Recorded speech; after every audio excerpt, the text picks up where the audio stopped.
What's wrong with the blacks? Nothing's wrong with the blacks as a race. Nothing. I mean, there are good African Americans. There are not so good African Americans. There are good white people, not so good white people. You know, Where are it's they? a hard question. Where are they? Well, I know plenty of African Americans who are wonderful people. Really? Several who are judges, and they're doing a great job on the bench. That make me nervous. Why? To have a black judge? What's wrong with that? I might well throw myself in jail already. Hello everybody, welcome to Cultural War. Yesterday I dropped a video about an ex-cop and all the shenanigans he was spewing out of his mouth. Today I'm bringing another video, just Lee.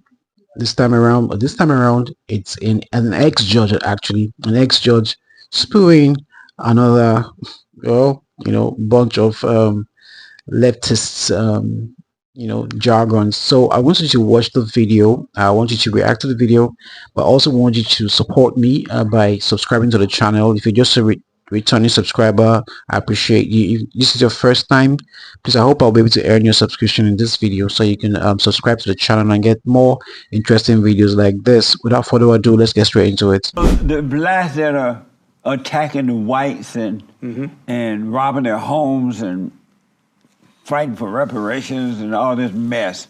What's wrong with them? Well, the ones who are robbing, engaging in home invasion robberies or pulling 211s, carjackings, why does anybody become a criminal? Some because it's mental health issues. Some because the family was not very good. They were abused as kids. Yeah. They don't know any better. Yeah. They never had a chance. Why anybody becomes a criminal, it depends. I mean, they're unhappy for their own reasons, if you will. To paraphrase, what was the book, the Russian novel that started that? I want to say Anna Karenina. All happy families are happy for the same reasons. Unhappy families are unhappy for their own reasons. Yeah. You become a criminal for your own reasons.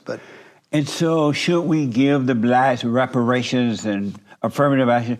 Should we cut that out so they can learn to stand on their own 2 feet? Affirmative action is dead.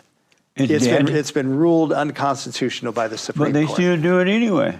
Well, then, if that's the case, they're not following the law, or they're skirting the law in some way or other that may or may not be legal. But affirmative action has been ruled unconstitutional, and we have to follow the law of the land, which is what the Supreme Court has ruled. So, what I feel about it is almost irrelevant at this point.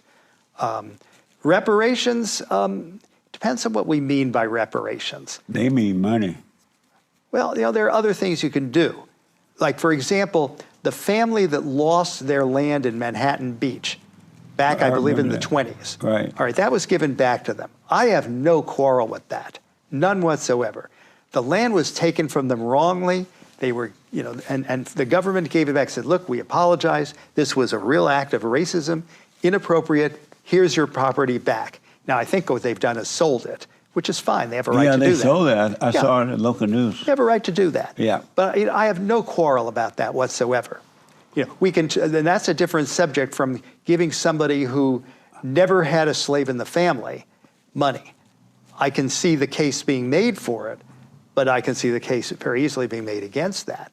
Amazing. It's hard to say. I mean, reparations is a very tricky, slippery subject. Oh no, it's not a tricky subject. It's pretty straightforward.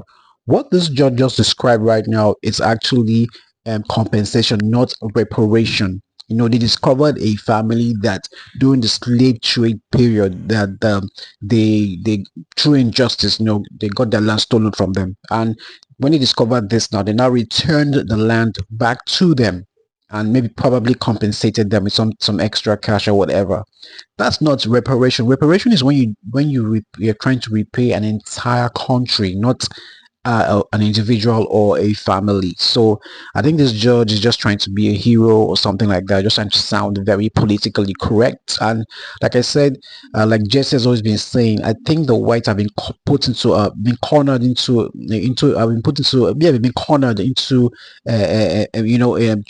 should I say by the race baiters, by the race hustlers, being cornered, to be, and they're being guilt tripped so that they can, favor the blacks basically. So the whites are a little bit afraid. They don't want. They're careful about what they say. They don't want to be called racist because even though being saying the truth or being honest means they run the risk of being called racist. So that's why they're trying to be careful what they say. That's pathetic. Let's continue with the video. What's wrong with the blacks? Nothing's wrong with the blacks as a race. Nothing. I mean, there are good African Americans. There are not so good African Americans. There are good white people, not so good white people. Where are it's they? a hard question. Where are they? I know plenty of African Americans who are wonderful people. Really? Several who are judges, and they're doing a great job on the bench. That make me nervous. Why? To have a black judge? What's wrong with that? I might as well throw myself in jail already.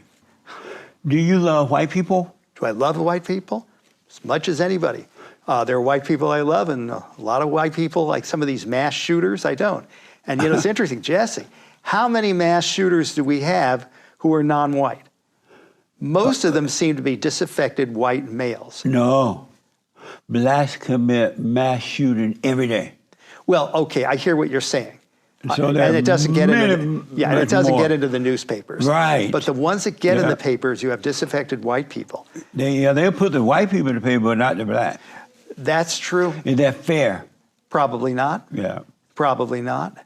How do you feel about how do you feel about the hatred that's being put up on white people today in their own country?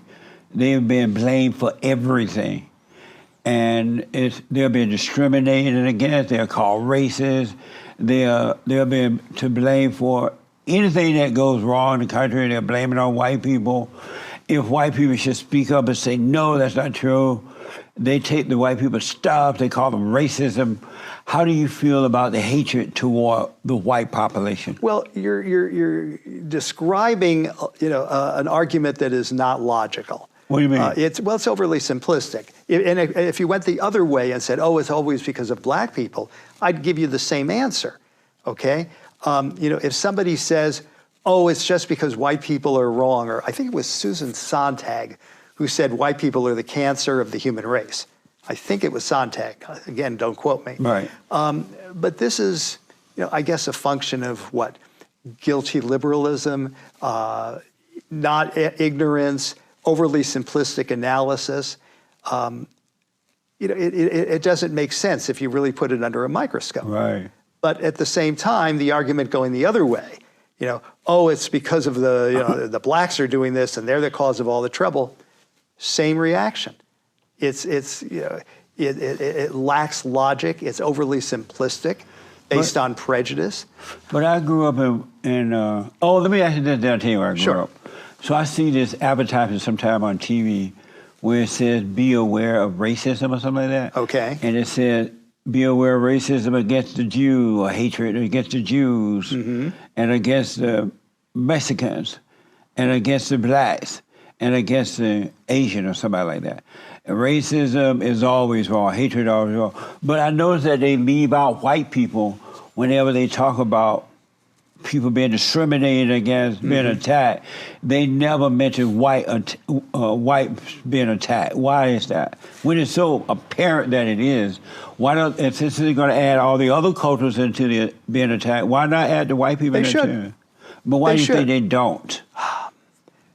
Some people would then call it a racist ad. Some people would say the ad lacks authenticity or genuineness. That could be any one of any number of reasons. Some people would say it's not a politically correct thing to say. Okay? But they still should add them anyway, even though there are people going to complain about it like they do about anything. But to be fair to white people, since this is their country, they founded this country, they created this country, and if it wasn't for white people, none of us would be here.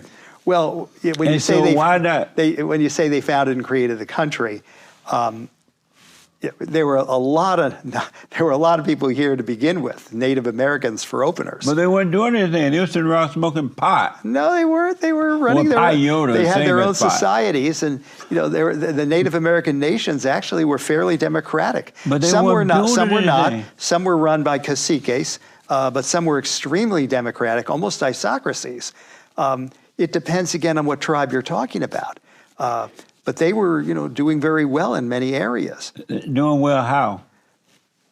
Self-sustaining. But they were living in the woods in a hut. They were a tent. Well, they were happy about it. They were surviving. They were thriving. But they were fighting each other. They were warring amongst each other. They were killing one another, raping and robbing and doing all kind of some tribes evil things, right? Some tribes were. But the white people brought peace into their lives. Well, not General Custer. He was tough. He was. Maybe he was Donald Trump's daddy. I'll live with that suggestion. But why don't people of all color give credit to white people for, with the help of God, creating the Constitution, the greatest country in the world, freedom? Why don't they give Jesse, more? In this country, it goes back to slavery. What do you mean? Well, white people enslaved non-whites, okay? Right. So I think... Everybody enslaved somebody at some point. That's true. Romans enslaved, North Africans. Blacks enslaved blacks. Oh, no question.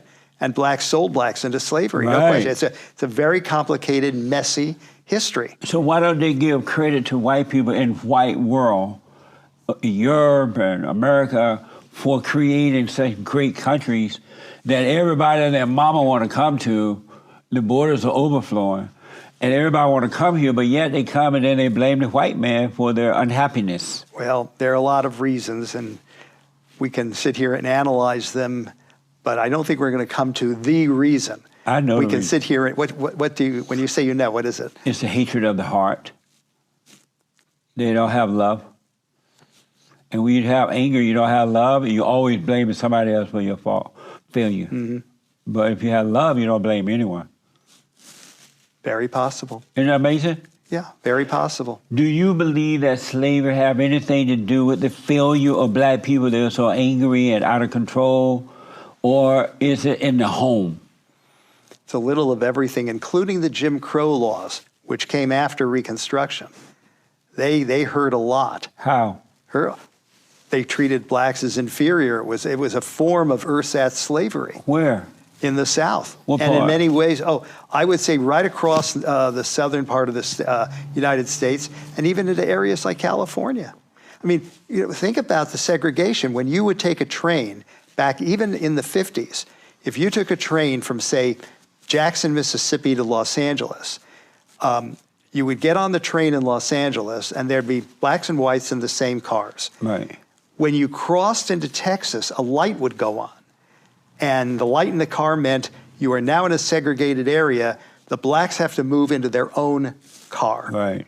Okay? That's segregation, pure and simple. But what's wrong with that?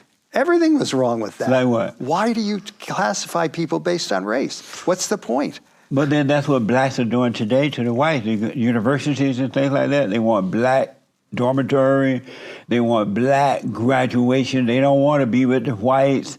They want this and that. Are they evil for doing that? Well, they won't tell you they're evil. Many of them really just want to kind of set up their own control, their own identities, their own strengths, if you will. And once that's happened, then meet whites on equal terms. But was that could be an explanation. Wrong? Sorry? Is that wrong for them doing that? Depends on the reasons they're doing it. If it's based on hatred, yes, it's wrong. If it's based on some other reason, it may not be. You have to ask them. So was it wrong when the train would cross over to the south and the blacks had to go in their train? Yes. But why was that wrong but not wrong for the blacks to do it to the whites today? Because back then it was done by law, by operation of law, with assumptions that blacks were inferior. But the blacks get away with it now because they're protected by the law to discriminate against the whites. But it's different. But it's not wrong? It depends on why they're doing it. Because they hate white people. Some do, some don't. But if it's because of hatred, yes, it's wrong. But If it's why for some not- other reason, no. Well, why- Like I remember I took a class in college called Black Theater, taught by an African-American professor. And we had blacks and whites in the class. And at one point, the professor said, look, we're going to split the class because the blacks need their own space to develop their own style of drama and theater. Okay? Well, man. I wasn't happy about it, but I could understand it, and it would be different if he had said something like, we want the blacks out of the class because the whites are better, and they can't perform as well with you here dragging them down. Okay? Different logic. But I don't understand why you're saying that it's okay for the blacks to separate themselves from the whites in the universe or whatever, but it wasn't okay for the train to stop and the blacks had to go in their train and the whites go in there.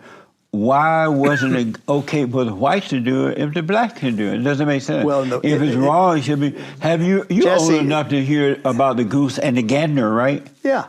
So what is good for the different. goose should be good for the gander? Well, we start with the fact that it happened on the trains because that was the law.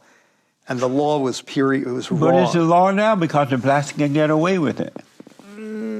Again, different. We're going in a circle here. We're going in a circle. You gotta be going in circles. I exactly. grew up in Alabama on a plantation. Wow. I worked the plantation. I grew up under Jim Crow laws. Yeah. And what you said about it is not true. Okay. And that's what I want you to know, is that they have made up a false history about Jim Crow law and the blacks.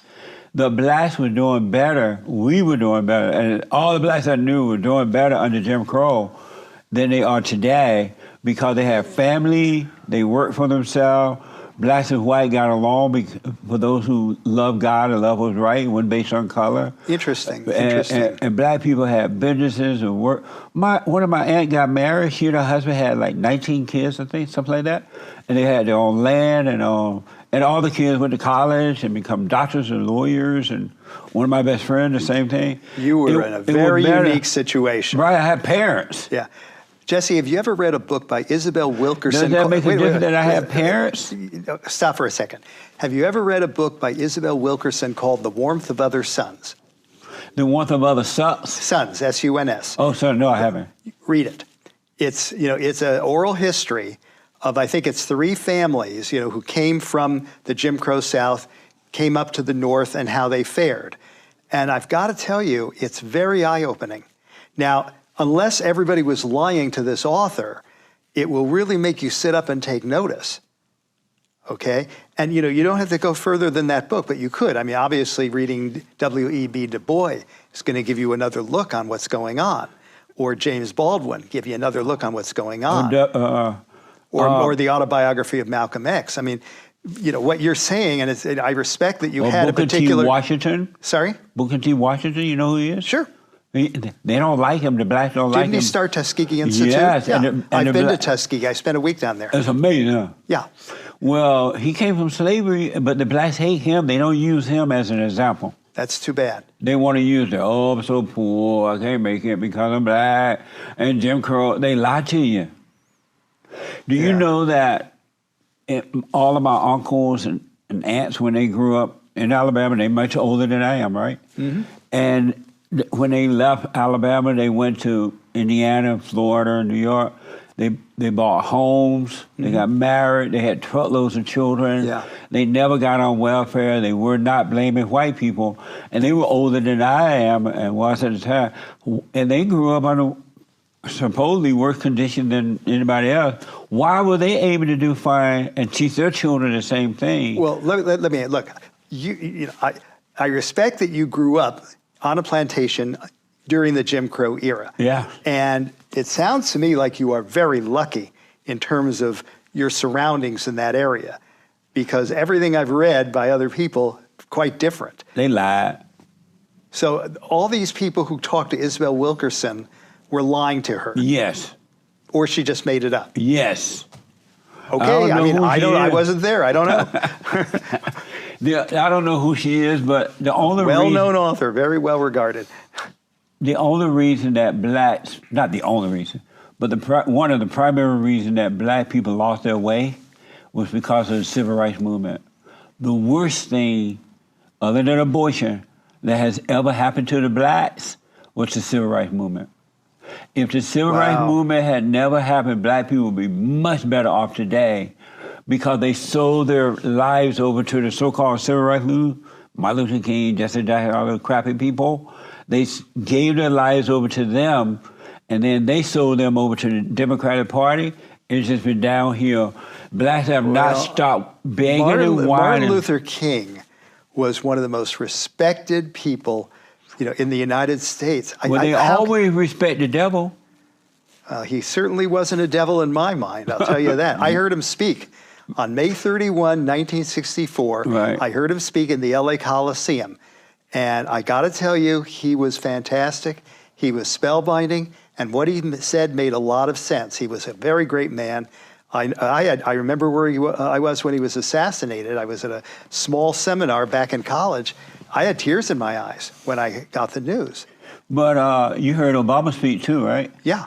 The devil's speaking. The devil speak what you want to hear. Well, Obama's a very different person. First of all, you got to admit he's one of the very best speakers we've ever had in the presidency. The devil's children are always the best speakers. Well, okay. I mean, look, I don't agree with everything Barack Obama said or did either, but he was in many ways a very decent president and a decent man. Yeah, I think so. Do you see what's happening to the country as a result of Barack Obama? It has been downhill ever since. Okay. So you would say that Donald Trump wasn't the best president either. Donald Trump is the best. I call him the great white hope. Oh my, the Jack Johnson of politics. What's that? He was the Great White Hope, the play. Jack Johnson was the boxer. And so is Donald Trump. Okay, reasonable minds can differ. Pardon me? Did you vote for him? Well, how one casts his political vote is a privileged piece of information. You're right about that. In fact, you can't, it's under our evidence code, you can't ask the question. If you didn't, God is giving you another chance this year to vote for the great white hope. Don't miss the chance. There might not be another train after this one. Well, as I said, reasonable minds might differ about that. Wait, but are you saying my mind is not reasonable? No, you have a reasonable mind. Donald Trump is, there are things that he did as president we can agree with, things he did we don't agree with. No, not at all. They'll listen. I mean, the ones I'm thinking of will listen. They'll apply the law. But they hate white people. They believe in affirmative action. They believe in reparations. They believe in slavery and Jim Crow. Not all very black. Judgmental. Jesse, not all blacks. Well, I know there are some that are not like Justice Clarence Thomas. You know who he is? Of course. I met with him several times. Amazing. Yeah, I've never met him. Human being and an amazing judge. Okay. So there are a few sprinkled here and there. But how will you tell the good ones from the bad ones that they all look alike? Well, they don't all look alike, and you got to talk to them. That's how you find out. Right on, Jesse. Right on, Jesse. Even though the interview ended in a very hilarious manner, but Jesse did a great job in this interview exposing this ex-judge for who he truly is. Not just him, but other people, because this judge to me just stood as a poster boy for so many white people who are scared, who are trying to be politically correct, who don't want to say the truth because of fear of being called a racist, which is so sad. That means, the whites are becoming very afraid. They're becoming very less courageous. These are people that we are known to be very courageous people who, conquered nations, who, defeated kingdoms. These are people who come in, invented so many things. All of a sudden, it seems that they're being cornered, into, being scared and, just trying to be politically correct, just to please, should I say the black race, so to speak, or to maybe to probably, protect their own careers or something like that. Who knows? Only God, who knows what they're carrying in their hearts. So I want you to subscribe to the channel if you've not subscribed to the channel yet, and I want to see your comments. I'd like to react to your comments in the comments section. Please help your boy, help the channel grow. every video is very important to me.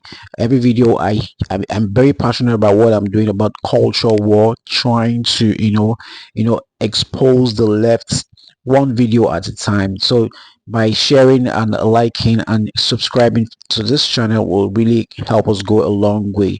Until next time, I'll see you. My name remains Roland. Bye bye.